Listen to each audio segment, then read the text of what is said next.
Happy holidays, all you happy people. I hope you're all having a nice holiday season or having a good time with family and friends and enjoying whatever holiday you celebrate.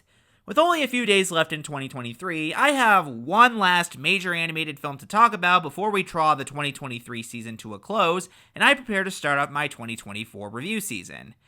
And we have yet another Illumination film in our midst, so let's get to talking about it. The latest film to come out from Illumination is a film called... Wait, why is it showing footage from the Super Mario Bros. Movie? I already talked about it way back in April. Shouldn't it be showing footage from their new film? Wait. Hold on a second. Let's see. Right. I forgot to do this. Hang on a second, guys. This should only take a moment.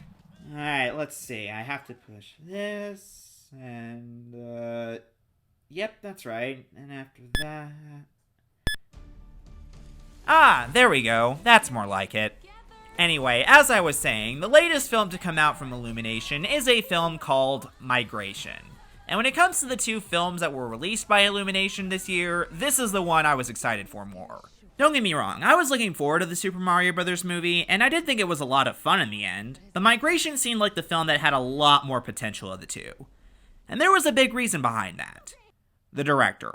This film was directed by Benjamin Renner, and unless you're a huge animation or film fan like me, you probably don't recognize his name. But I'll just say this is a director who knows how to direct some great animated films. What's your name? Ernest. I'm Celestine. Before this, he made two very delightful French traditional animated films that are both fantastic. The first was the Oscar-nominated film Ernest and Celestine, the story of a bear and a mouse who become unlikely friends, which is easily my favorite animated film to ever come out of France, thanks to its cozy atmosphere, beautiful watercolors, a great message about fighting against prejudice, and the two adorable main characters. And the second was a very hilarious anthology film called The Big Bad Fox and Other Tales, a compilation of 3 separate tales involving animals on a farm. 2 of the segments focus on a pig, rabbit, and duck who get into shenanigans, with one of them about delivering a baby, and the other trying to find Santa Claus. And the other segment involves a fox who wants to prove his deviousness by trying to capture and eat some chicks, but soon ends up becoming a motherly figure to them. And much like his first film, this has also benefited thanks to its watercolors, but also some hilarious humor to keep it engaging. So when I heard that Illumination was planning a new film with Renner, knowing how great his 2 feature films were, I naturally got curious and excited, since it seemed like it would be a breath of fresh air for the studio. Because even though I've been frustrated by some of their films, I do think they still have it in them to make some entertaining ones. And I really think they get way too much hate because they are far from the worst animation studio out there.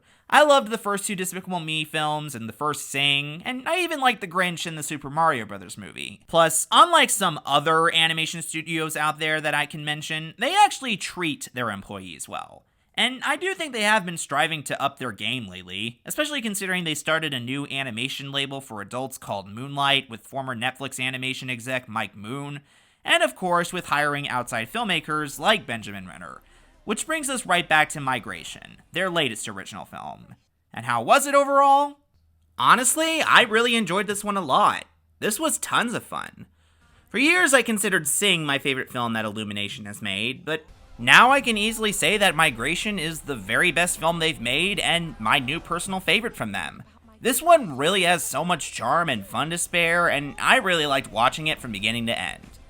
The story focuses on a family of ducks called the Mallards. Father Mac, played by Kumail Nanjiani, Mother Pam, played by Elizabeth Banks, son Dax, played by Casper Jennings, and daughter Gwen, played by Tressie Gazzle. One day, a flock of ducks lands in their New England pond and tells them they're migrating south towards Jamaica for the winter. While the rest of the family is on board with following them, Mac is really reluctant and anxious to leave behind the pond. But after realizing that he might end up like his lazy and crazy Uncle Dan, played by Danny DeVito, Mac quickly changes his mind and the Mallards set off south towards Jamaica, while meeting colorful characters along the way, including a crazy heron named Aaron, played by Carol Kane, a streetwise New York pigeon named Chump, played by Awkwafina, and a homesick parrot from Jamaica named Delroy, played by Keegan-Michael Key. And that's it. That's basically the plot in a nutshell. Probably the easiest plot I explained all year. And honestly, I think that's one of the film's major benefits, the fact that it's just short and simple.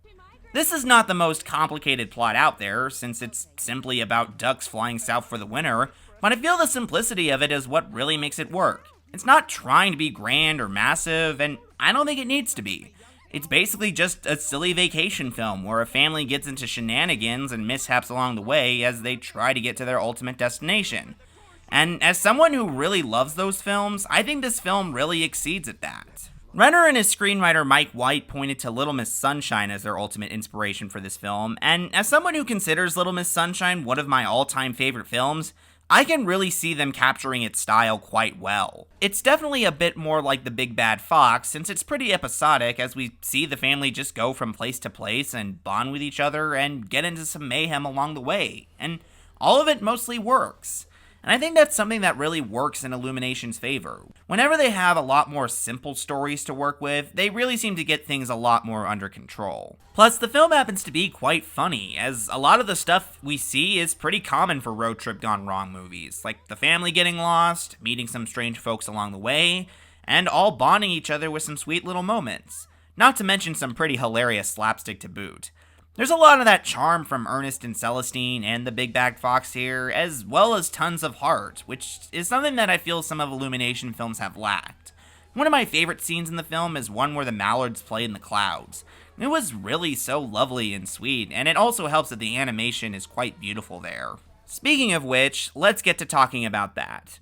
Renner is known for having a very distinct cartoon style with his previous films, which you could probably most notably see in The Big Bad Fox, and Illumination really translates it well to computer animation. The character designs are very distinct and have tons of personality, and I love how they play with the squash and stretch with them at times, with their eyes sometimes squishing out of place, and the expressions being somewhat over-exaggerated. It also helps that the colors are really lovely, and the look of the world really stands out. From the New England pond to the mysterious woods, as well as the hustle and bustle of New York City. Everything looks quite nice here, and it still has that somewhat watercolor feel that was captured in Renner's previous two films. I also greatly enjoyed John Powell's score as well. It was nice seeing him return to animated films, since he hasn't scored one since How to Train Your Dragon: The Hidden World, and he always brings his A-game to everything, and once again, the music he provides here is quite delightful. Though the one thing that I really liked most about this film is easily the characters, because pretty much all of them are great. The Mallard family all have tons of personality, as you got the anxious redheaded Mac, the quirky and upbeat Pam, the confident and energetic son Dax, and the sweet and cute Gwen. Oh, and also crazy Uncle Dan. Even though they're not the most original family characters out there, I did really like all of them, since they each got their chance to shine, and none of them ever came across as annoying, and I could really feel the bond they had together. They genuinely feel like an authentic family, and each of them gets the chance to pack some laughs, particularly Uncle Dan, which is due to Danny DeVito's great performance. And speaking of that, this probably might be the best cast film out of all of Illumination's films, since every actor here actually fits the role, and they're not just cast because they're famous. Especially the two child actors, they're both really good here and great finds. The other characters that the family meets are also tons of fun. One of my favorite moments in the film involves the crazy and creepy Erin, who gets some big laughs due to Carol Kane's performance, and she has a really funny scene where it seems like she's gonna eat the family, and they have to figure out how to get out of that place that they're in without being rude. It was quite funny. And the characters they meet in New York are also tons of fun, as you got the tough leader of the pigeons, Chump, whom the Mallards get into trouble with after Uncle Dan tries to steal a sandwich from them. And I also thought that Delroy made for some good company as he helps get the Mallards to Jamaica after they help him escape from a restaurant. Though I will say that when it comes to that, this does lead me into talking about the film's major flaw in my eyes. So there's this tough chef character in New York City who makes duck à l'orange, and the first time he appears in the film, I thought he worked as the Mallards have to figure out how to get Delroy out of the cage he's trapped in. Plus, I thought keeping him and the humans silent was a smart choice.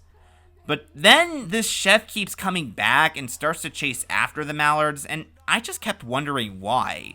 Like, I don't think the scenes are awful, but this is a story that doesn't need a villain, and I just kept thinking to myself that there could have been something much better put in its place. It felt like they kept bringing this character back to up the stakes in the third act and give the film a climax, and I just thought it was kind of unnecessary.